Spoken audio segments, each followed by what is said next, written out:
Welcome to Around the Kingdom, the fastest UCF show around. I'm Eric Lopez. No Trace Trauco. He's still recovering from that tough UCF bowl game loss. But have no fear. Look who's coming in, an old friend, Andrew Gluchov. Drew, what's going on?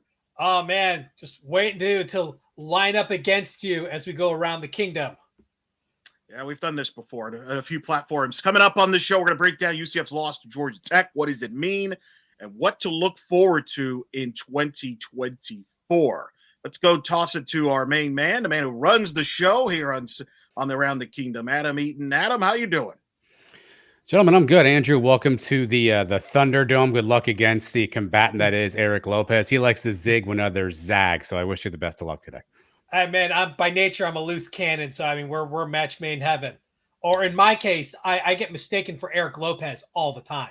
That's a good compliment to have on the show. Let's get going on the topics. Let's begin, obviously, where you were at, Drew, on Friday, and that was, of course, the Gasparilla Bowl. UCF losing to Georgia Tech 30-17. Georgia Tech scores 27 unanswered points to get the victory. Knights finished the season 6-7. Drew, simple question. You were there in person. What went wrong for UCF? Well, I mean, what went wrong is Georgia Tech did everything right. And, they was a little slow to get started, but then they exploited UCF's weakness, the run. UCF's run defense is one of the worst in the country, and eventually Georgia Tech just fully sold towards the run. They only threw 13 passes all day. If you can't stop the same play over and over again, you know what you do? Run it again. And that's what they kept doing. UCF's flaws were exploited, the lack of size in the trench, the lack of angles for pursuit and tackling in the second level, and they just kept pounding the rock over and over again. And towards the fourth quarter, we've seen it when UCF plays against Navy over the years. You tire down, and by that fourth quarter, they're gassed, and the defense is just gashing. For yards, they can't get off the field, and as a result, the offense just made a few too many mistakes. Could not get out of their own way, drop passes, miss kicks, questionable punt returns. I mean, just too many unforced errors to make up for the fact that Georgia Tech had a very straightforward answer: run the ball. And it worked. What else are you going to do except pick yourself up, dust yourself off, give Georgia Tech their kudos, and start moving on for next year? I mean, remember, bowl games are largely exhibition games. Since Leonard Fournette, we'll get to that point. But let me ask you this. What'd you think of the end of the first half where UCF drove down? Gus decides to go with the field goal with 8 seconds to go. Colton Boomer misses the kick. Some people thought, hey, that's too conservative to kick it there. Did you have an issue there? I thought they had one play left. I really did. I thought they had something a little left in the tank. They had 8 seconds. They did have a timeout. They could have done something. That's where your quarterback, John Rice Plumley, has to be very aware of what time is on the clock, throw the ball away if there's nothing there. Now, some have said maybe he wasn't, Colton Boomer wasn't ready to run out on third down. And that was part of what caused the missed kick. I'm not so sold on that just based on some of the issues that he's had kicking before. This is a guy who has his confidence is shot. He's got the yips, and it just continued on. And then add on to it in the second half, they gave up trying to kick the ball. I mean, that's just a double whammy for a kid that's just generally well-liked amongst the fan base. I mean, you feel for this kid. Tough end for the year for him. RJ Harvey, the fumble up 14 was big. The dropped catch there in the end zone, they would have made it 21-3, contributed. But you're right. The defense obviously showed what they did all year long and struggled and led to Brent Key playing O'Leary ball to get the victory. All right, Drew, what's the next question you got? All right, so now we have a full season under our belt here in the Big 12. So, Eric, I got to ask you because I know you were critical. Has the way the season gone changed your mind on whether it was a success or a failure? No, I don't think this game impacted. In fact, I think you would agree with me, Drew. This game, in a lot of ways, was a perfect game to describe the 2023 UCF football season. Some good highs, get off to good starts, and then you fade. You realize this was the third double-digit lead UCF has blown this year, with Baylor and Texas Tech being the other 6-7. I don't think it was a failure, but I don't think it was a success. I think the coaching staff would tell you, Drew, this was a disappointing season from the standpoint of what could have been, considering you had a really good year from the offensive line. You had some experience there. The defense did not match up what they thought they would be. But this bowl game didn't change my opinion on what this season will be defined as. Yeah, I hate agreeing with you, but I have to agree with you. The floor of this year was 6-6. They had to go to a bowl game. That was the floor. The ceiling was really 9 wins. There was something in between. Hey, guess what? They did it. They got the 6 wins. Granted, they had to kind of scrape to get by, and they blew winnable games. Oklahoma being one in particular. Obviously the Baylor game was a Travis Shem mockery in itself. But the truth is, they did what the other 3 newbies couldn't do. Go to a bowl game. Take that, put that feather in your cap, and look what we're seeing towards next year. Best high school class in school history again. They did it last year. They're doing it again this year. I mean, the sky's the limit for this program. They just got to be patient. This wasn't going to be an overnight success. There was just too much to build in not enough time. I agree, but there's no guarantees about next year or the future. I mean, and this year you had look at the Baylor game. I mean, my goodness, how do you lose that game? Thankfully, they salvaged the season somewhat with the Oklahoma State win.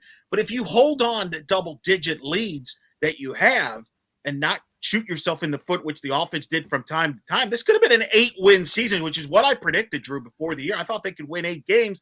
Plus, I think the Big 12 was down this year. It's going to get stronger next year, if nothing else, by the additions they're going to have with Utah coming in, Arizona coming in, Arizona State and Colorado. It's a larger league, so it's not going to get easier for UCF. Well, it's a larger league, but it also spreads everything out a little bit more. You're not going to see as many, every team. Even with a 12-league team, you don't see every team, but you get pretty close to it. And so, I mean, obviously, this is uncharted waters for all these schools being in a 16-team conference. I mean, last time we saw a 16-team conference like this, it was the WAC and it imploded. This is now the new norm.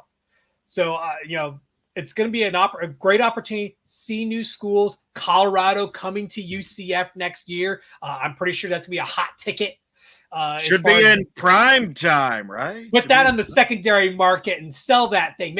You make a whole season's worth of money on that one game. And folks, Drew's looking for tickets for that game, as you can tell. On that, all right. Now, big news last week, Drew. Thursday, it was announced that Mr. RJ Harvey will be back. Javon Baker announced that the next day as well. So both of them will be in play, part of this night's offense in 2024. My question to you is, which one of those returns is bigger deal for UCF into next year, and how do you think it'll impact the rest of the roster? That's actually a very good question. I'm going to have to lean with Javon Baker. And the reason why is actually if you look behind RJ Harvey, there is a massive amount of talent there. But if you look behind Baker, it's not quite as strong. So the fact that they both had outstanding seasons, just the fact that they're both coming back is just absolute gravy at this point. But the fact that Baker's coming back really helps seal that position as that top wide receiver. You're going to have a different quarterback next year. He's going to need that guy who could really catch anything thrown at him. I mean, Baker's got great hops. He's got good field awareness. He's got great footwork. I mean, that's everything you need in a good wide receiver. I mean, he can catch anything thrown near him, and you don't know what you're going to get next year.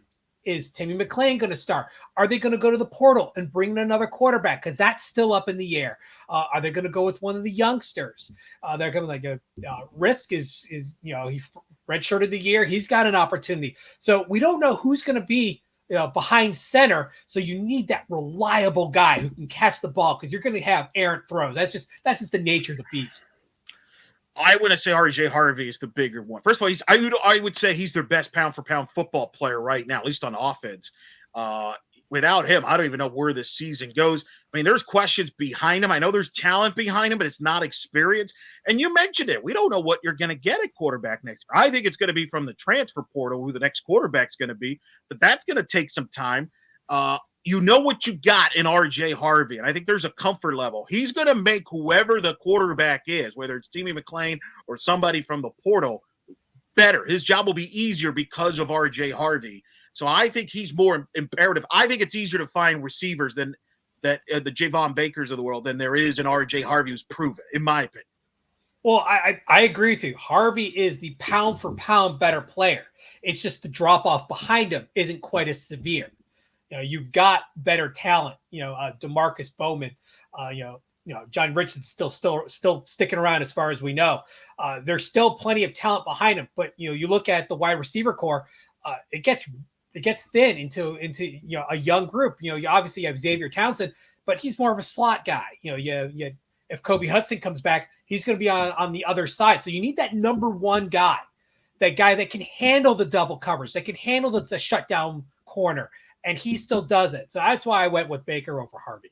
Perhaps, though, a better quarterback spreads the wealth as much, and maybe we get more production out of different guys out of the pass game. We'll see. We got to find out who the quarterback is first. Absolutely. So here's the big question as we go into 2024. What does the football program really need to do differently to have success? Obviously, we saw things that went up, things that went down. Yeah, that's a great description. Look, I mean, not obviously this is going to sound negative and critical. It's not, but it's reality. They need better players. And I think you alluded to this earlier. This recruiting class, this signing class, I think is critical for this program because, Drew, I don't think UCF in this climate that we're in college athletics can go dollar for dollar against the big programs and get players in the portal of the high level, the Ohio States of the world, which there's rumors they're trying to keep Marvin Harrison by offering him first-round money to come back another year. UCF can't afford any of that, so they got to develop their better players, particularly in the defensive side of the ball and on that front seven, Drew, which got exposed, especially the linebackers this year. Defensively, when UCF's been successful in conference championships and all the different conferences they've been, defense has been a factor in that. They have to get back to that. Well, as we saw this year, some young guys did get a lot of play. John Walker, Lee Hunter, guys who are still on the younger side of age, were getting meaningful playing time on the defensive side of the ball. It shows that it's needed. And we saw a lot of duds in the transfer portal, like Ryan Davis and DeCorian Patterson just didn't quite, meet expectations. Fred Davis was non-existent. So what the hope is that with the bringing in of this really strong freshman class, it'll make transfers want to come here, be part of this. I always tell people, like, when it comes to comparing to the Ohio State's world, do you want to be a part of history or do you want to write history? You come to UCF, you write history. You're creating it. You're not just another year in a long list of years. No, you are something special because it's still brand new and beautiful. So that's the sales pitch I would use to these guys in the transfer portal. It's those second tier guys. Obviously, you're not going to get number one guys. You don't have that kind of cash. NIL just, UCF's NIL. Well, which is why which is why you can't depend on the transfer portal. You still have to recruit, develop your guys, keep them here for multiple years. Because to me, you're almost like that Major League Baseball team that's going to develop your talent. You're not the LA Dodgers that could buy every player in the market. I think that's the key for UCF. We're seeing that even with some of the guys they're trying to get in the market. Well, you have to blend it. You can't be like Oklahoma State and Clemson, where it's like, I'm only going for freshmen.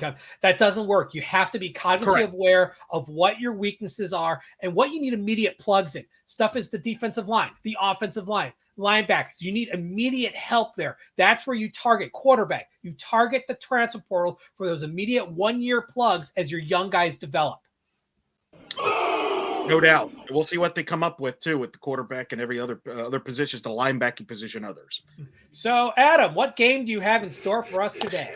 What a great lead-in, Andrew. I'm glad you asked. I don't have any game just yet because I have to tell you about the Sultry Spirit first. I don't know if you're familiar with that, Andrew, but they are a mobile bartending service. They will liven up your next party. If maybe you have a New Year's Eve thing coming up, maybe a bowl day, watch party, something going along, and you want to get some cocktails flowing, the Sultry Spirit is who you want to reach out to. Our friend Miles is the proprietor of the Sultry Spirit. He's a UCF alum. He's a friend of the program here. He and his bartenders can give you creative twists on classic cocktails to make your party unbelievable. Find them on Instagram at The Sultry Spirit or call them at 941-567-7062. Again, at Sultry Spirit, 941-567-7062. And if you tell Miles you heard about it on Around the Kingdom and Sons of UCF, you get a little 10% off situation plus a free gift. So definitely worth the adventure. Give them a call now if you're booking that New Year's party, fellas, because they're going to book up quick. All right. Drew, you asked about the game. Here we go. This one's going to simple. I'm just going to ask a question. Each of you can give an answer. Nothing too crazy for your first time around here, Andrew. So I'm going to start with you, though, Eric. Obviously, we now know the bowl game has ended. We've seen some guys who are transferring. Guys are going to the portal. Guys are going to the league. So, Eric, first for you, who's one player you are really going to miss next season? I'm going to say Corey Thornton. I thought he had a great year in the corner. If we talked about the defensive issues, his name ever came up. Very rarely came up throughout the season. A consistent defensive player. I missed that. I will miss that from Corey Thornton. Had a great year. Drew, who are you going to miss? Well, because I can't use Corey Thornton, as we just found out that Ricky Barber, Josh Selskar had just put his name out there that he's going to use, his final year of eligibility somewhere else. That just came out today. I'm going to miss him. He was always a staple of consistency, a little undersized, but I mean, that man's got heart. It's going to be missed. All righty then. All right, here we go. Another couple of announcements happened on Tuesday. Alec Holler, Corey Gamage announcing they're going to be heading to the NFL draft. Not surprising that they both essentially ran out of eligibility, although Holler had like 6 more years left as far as we know. So, Drew, I'll start with you. Of any of the Knights leaving this season, do any of them have any chance of getting picked up in the NFL draft? I say Thornton maybe at the bottom end, but other than that, this is not a group that's going to get drafted. Well, Thornton's not going to the NFL. He's going to another school. That's right. He's getting to Louisville, getting that money. That's right. You did. He did transfer to Louisville. So he agrees with you, Drew. Corey Thornton agrees with you on that. No one's getting drafted this year. No one's getting drafted. I agree with Drew. I don't think anybody gets drafted. Boy, but can I just say Gamage I thought he'd be really productive. I don't know when you're doing the Sunnies, Adam, but boy, there's going to be a lot of eggs there in our faces because I thought he would be a factor in that passing game. Yeah, I think we all did. He didn't attribute a stat, I believe, all season long. More big news today. You're talking about players coming back, guys. The Big 12 running back situation got more interesting today. Devin Neal from Kansas announces that he'll be back. So he joins R.J. Harvey from UCF, Taj Brooks from Texas Tech, and Ollie Gordon from Oklahoma State have all announced they're coming back as well. So, Elo, of those 4 next year, give me your ranking 1 to 4. You've got R.J. Harvey, Taj Brooks, Devin Neal, Ollie Gordon. Rank those running backs in the Big 12 coming back 1 to 4. Who's the best? Who's number 4 spot? Well, I think Ollie Gordon will be number 1. I think he'll be a Heisman contender next year. He carried that Oklahoma State team that, quite frankly, is flawed. They don't have a lot around them. He saved their season. I would go him number 1. I would go Brooks number 2 because he carried that team. I would say R.J. Harvey 3 and Neal 4, but it's close. I mean, this is a league that is stacked when it comes to running backs. Drew, do you agree with Elo's ranking? Do you have an alternate choice? Well, I think he's pretty spot on this. The thing to keep an eye on Neal is the fact that Will Howard has gone into the transfer portal. They're going to be riding him really hard, much like Oklahoma State is riding Gordon. So neither of you have R.J. Harvey as the top running back in the Big 12 next year. No, I can't do that just yet. But hey, he wants to prove us wrong. I'm all for it. Look, we got to know what the offensive line looks like for UCF before we make the declaration there. I think that's a question. All right, and obviously, gentlemen, the silliest question of the evening. Drew, this one goes to you first. New Year's Eve coming up. New Year's resolutions are typically a hot trend for people. So, Drew, if you could make a New Year's resolution for any member of the UCF Athletic family, coaches, players, administrators, you can make one resolution for anybody. What resolution do you want to see someone take on in the UCF Athletic community? I want to see Terry Mohajir take on the New Year's resolution of finally building that lazy river so we can stop talking about building the lazy river. Just build it already. All right. It's a good resolution. He resolves to build the lazy river. Elo, you can give somebody a New Year's resolution. What do you want? Whoever's in charge of facilities, get me more seats at the Plex for softball so people don't literally have to sit on the floor. Please, because I don't know if you heard, we've got Oklahoma and Texas coming in. We're going to have a few people coming to the Plex this year. Like to find some seats for them, some area, space, something. The whole reason we didn't have Brian Peterson back this week is because he would have said gold jerseys to that question, and we didn't want that. So that's throat punch worthy. Yeah, I don't disagree. Gentlemen, best of luck to you the rest of the way. Oh, boy, that's fair. Fair point on Brian W. All right. Drew, John Rice Plumley played his last game as quarterback for UCF, left the game with an injury at the Gasparilla Bowl. He said afterwards he hadn't made any final decisions on his future, whether he'll play baseball at UCF or move on. What is, in your opinion, JRP's legacy at UCF? Well, I think he's unfairly going to get dogged a little bit, but I mean, this kid was special. I remember being at the yard sale, standing outside, and he comes flying by on his motorized scooter, just screaming, "Hey, y'all!" I mean, just absolute beaming of positive energy, as well as being a team leader. I mean, that's hard. You can't replicate that. You can find talent, but you can't really find a guy whose energy is so contagious that it just brings everybody up around him. That's going to be very hard pressed to replace. So I think he's got two legacies within the team. He's going to be sorely missed for the positive energy and leadership that he brought. He's very polarizing around fans because he wasn't a natural quarterback and they expected more from him. But I think that expectation was a little unfair. I agree. I think there's two fronts, right? First of all, he's a great representation of the university, treated the fans fantastic. As a quarterback, it's a polarizing topic because you're going to have people that thought that Mikey Keene should have started over him, etc. I will remember, Drew, though, the fact that he played both football and baseball and played at a pretty high level, especially on that day. He played outfield, drove in a couple runs, and then played the spring game at quarterback. That was exciting, and he brought some buzz. Really a kind of an old school college player, man. He loves college sports, and I will miss him from that standpoint of dealing with him as a person. And I think you're right. I don't think that he was handed a good card compared to what could have been for him from a quarterback standpoint. But still, he did a lot that I think as time goes on, I think people remember him more fondly as a great athlete at UCF. Oh, absolutely. He helped steward UCF into the Big 12. I mean, I think over the years, people will start to realize how important that was. No doubt. No doubt about that. So I wish him the best, whatever he decides to do. All right, now here's a good one because this is a very new thing, very hot topic. The NCAA obviously was in a lawsuit up with West Virginia and Ohio regarding their 1-year transfer rule. Well, there's been an injunction put into place that'll last through the rest of the 23-24 school year that allow non-graduates to transfer a second time without penalty. Is this good or bad for UCF? I don't know if that's good, that you're going to have to worry about your athletes sticking around for anybody. I mean, this is free agency, Drew, year to year. And I don't think college sports fans are used to that. That's not what they expect. You know, in pro sports, even in pro sports, Drew, most guys stay multiple years because they have multiple year contracts with their teams. This now could be potentially a year-to-year sport. We've seen that in college basketball. I think it's hurt the interest of college basketball, Drew. And I wonder if down the road, if this does indeed become permanent and you could transfer whenever, does that hurt football in the long run? Probably not, because it's still a popular sport. But there's that connection that I think you run the risk of losing. Well, a lot of people, you see it more in pros, but it's growing more in college where you wear, something for the guys for the back of the jersey more so than the front of the jersey, the name on the back. Well, we're now seeing the Wild West. What people forget, college scholarships are renewed every year. So this 1-year contract essentially has already existed. It's now the players have the opportunity to sign elsewhere. I think it actually levels the playing field between the athlete and the college or the university. Not so much as far as program versus program, but between the school and the player, it levels the playing field. Because the old system, you get pushed out of your spot, you lose that scholarship, and you fade away because there was no option.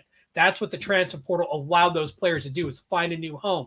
Well, 1-year contract in place, 1-year contract up, they get to go on. I actually think it's not going to hurt UCF so much. This is going to hurt programs that are struggling. Teams that just aren't that good but have good players that may have transferred once. They're going to look for a chance to win somewhere else.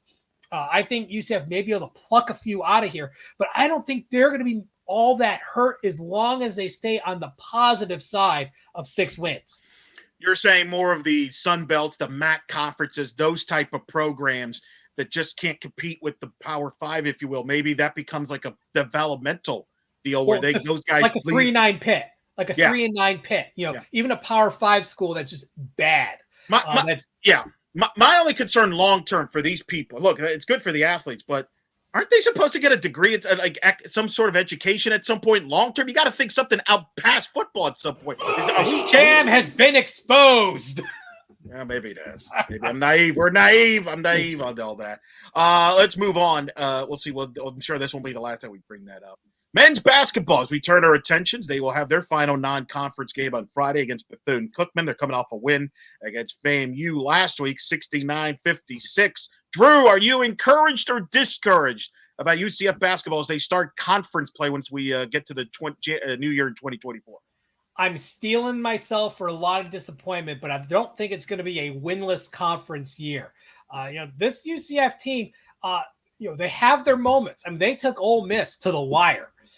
They have the ability to hang with some good programs. Yeah, they're not going to, be up with Houston. I think they're Canada fodder there or Kansas. But you know what? Like Oklahoma State, they can win that game. They have a chance of plucking a few. Maybe even, catching a West Virginia off guard. There's opportunities here for them to be a spoiler. Do I expect them to have a winning record in the conference? Absolutely not. But you know what? We knew going in that the men's basketball program was by far the most underprepared program in terms of investment, in terms of support, in terms of player development. It's miles behind everybody else. We know it's coming. Yeah, no, it is. It's going to be a rude awakening, I think, for what college basketball at the top level is. You're in the Big 12. It's the number one conference, once again, according to many of the metrics out there. I think for them to accomplish what you're saying and win some of those games, I agree with you, but they're going to have to shoot the ball better. They're in the 200s shooting the ball from the field. I got to call the FAMU game. They missed some shots they shouldn't. Jalen Sellers is the key. He's their leading scorer, but he's only shooting in the 20s from the three-point line. He shot 45% from the three-point line last year at Ball State. UCF expected him to be their best three-point shooter. He's got to hit some shots from the perimeter because you're not going to win if you can't hit from three in college basketball, especially in the Big 12. They can defend. I think they can rebound. Can they score enough? I don't know. That remains to be seen. It's a good question. So, Elo, this is probably a gimme question for you, but what spring sport are you most interested in seeing this year? Look what I got over there. I got my super regional UCF softball shirt for 2022, right? What am I else going to say? It's softball, right? Big 12 seniors on this class. Jada Cody, Shannon Doherty, part of that team that got to the super regional. They've been to 3 straight NCAA tournaments, 40-plus wins. But they're entering the Big 12, which could be the number one conference in college softball, which is, of course, run by the 3-time defending national champions, Oklahoma, which comes to the Plex in May. You got Texas, who's a top 10 team coming in. They play at Oklahoma State, a challenging schedule. How does this group handle that level up? It's going to be interesting. It's a big risk-reward type of a schedule for UCF that could be as good as a host, or they could miss the tournament completely. It's going to be fascinating to see what softball comes up with here in 2024. Yeah, I also have softball for this one. This is a very senior-laden team with double digits between senior, fifth-year players. So that's very age-laden. Can they find the pitching that they need to be able to handle this gauntlet of a conference? You've got your 3 big offensive players. Jada Cody, Shannon Doherty, Chloe Evans. Jada Cody, her numbers had dropped back down to what she had 2 years ago. Yeah. Can she rediscover the magic? Was she a one-hit wonder?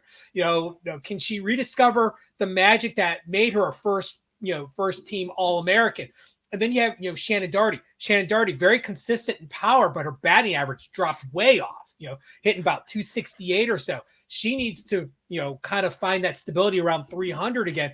And then, Chloe Evans, what a steal out of Minnesota. I mean, she had an outstanding first year, 355 average, 49 RBIs, which is very consistent for her. I'm excited to see what those guys can do if they can bring it back to 2 years worth numbers. Well, you've got softball covered, so I'll give a shout-out to Rich Wallace, UCF alum, first-year UCF baseball coach, which, by the way, for those watching, Drew wearing a UCF baseball Citronaut jersey. The real original Citronaut jersey back from, 10 years ago or so? I'll take your word for that. There's no Canaveral Brew on this thing. They didn't have that yet. All right. All right, Drew, toss it back to Adam here as we All right, Adam, what did we get wrong? Well, all right, it's only one wrong. Drew, you said Devin Neal will get more carries because Will Howard went in the portal. Devin Neal plays for Kansas. They will actually have their quarterback back, Jane Daniels. Boy, So Kansas too. who knows? Yeah, who knows? But all right, some fun facts. You guys talked about Georgia Tech, UCF. Georgia Tech ran for 284 yards on the ground in that game. Who's going to be more important, Baker or RJ Harvey? I think it's interesting. RJ Harvey has an injury history. Right. So we do know that too. I also wonder if he'll play some of the Isaiah Bowser role for UCF next year, how Gus will use him. But Drew, you said we have some good players like DeMarcus Bowman. He have the 175 total rushing yards in his career. So I don't think we quite know yet what we have in DeMarcus Bowman. John Rice Plumley is 9th in career total offense for UCF. Gentlemen, he actually holds one record for UCF. He's tied with one record for UCF. Do either of you know what record John Rice Plumley currently holds right now? Oh, I'm gonna go with rushing touchdowns by a quarterback. I'm gonna go rushing yards by a quarterback. He has a single game rushing yard record. He's actually tied for most touchdowns accounted for in a game with 7, tied with Darren Slack and Dante Culpepper. Very good. Nice trivia there, Adam. Nice. All right, one more thing we left off. Of course, this is UCF's first year in the Big 12 in football. Believe it or not, this is the first time UCF's had a losing season going into a new league for the first time. It's also Gus Malzahn's first losing season.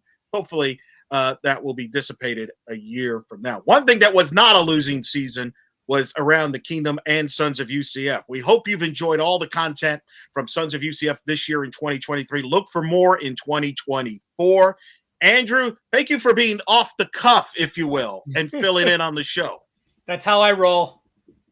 For Andrew Gluchov, for Adam Eaton, and Trace Truckle, and all the cast that have contributed to Around the Kingdom, Sons of UCF Live, Sons of UCF Podcast, and more. Thank you for tuning in all year in 2023. We will see you in 2024 for another edition of Around the Kingdom. Good night and charge on.